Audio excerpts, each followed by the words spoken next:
Bakit pa tayo lalayo sa Bulacan? Meron pala dito, sa Baliwag, yung The Greenery. Tingnan mo yung mga kung gaano kaganda. Iisipin mo pa ba na nandito ka lang sa lalawigan ng Bulacan? Rin na nga. Dumating kami dito ng alas 2 ng hapon.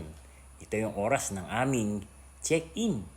At dito na nga kami napadpad sa The Greenery sa Baliwag, sa Bulacan. Ang aming nakuhang kwarto yung pangmaramihan dahil nga marami kami. Pagpasok, eto na ang bumulaga. Nakaredy na ang mga higaan, pati na ang mga tuwalya syempre. At dahil nga unang staycation ng aming pamilya, hindi ko na palalagpasin pa. Naglakad-lakad muna kami at eto na nga ang bumulaga sa aming mga mata. Sobrang ganda na parang wala ka sa probinsya. Meron pa silang tren na umiikot sa buong resort.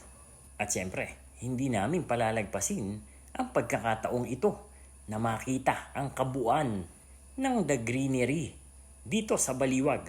Sobrang linis, ang daming puno at ang mga bahay na villa type ay American style ang pagkakagawa. Kaya nga iniisip mo na parang ka nasa Amerika. Meron ka pang parang gubat na madadaanan sa pagitan ng tren at ng isang maliit na tulay. Pagkatapos ay ang malawak nila na golf course na talaga namang nakakaakit.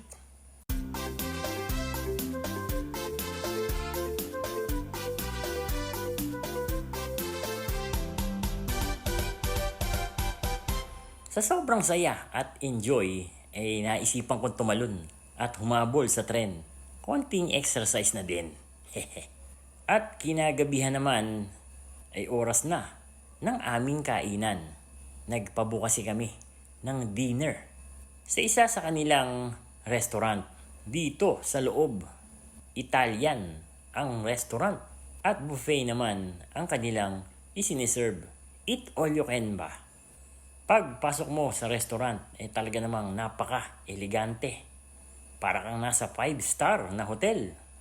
At talaga namang hindi basta-basta ang kanilang mga pagkain. Tara at ililibot ko kayo sa buffet station.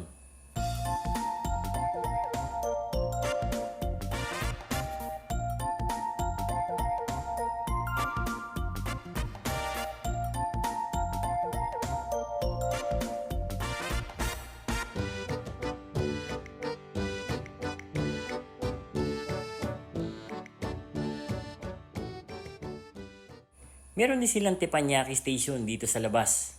Kaya hindi ko rin pinalagpas ang pagkakataon na magpaluto sa isa sa kanilang magaling na teppanyaki chef na si Chef Jason. Seafood ang napili ko. Nilagyan ko ito ng hipon squid at tokwa, chili garlic at teriyaki para naman sa sauce.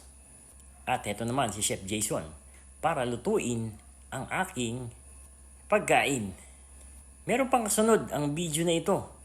Kaya sana panoorin nyo din. Talagang nag-enjoy kami dito sa Greenery, ang aming unang staycation kasama ng buong family.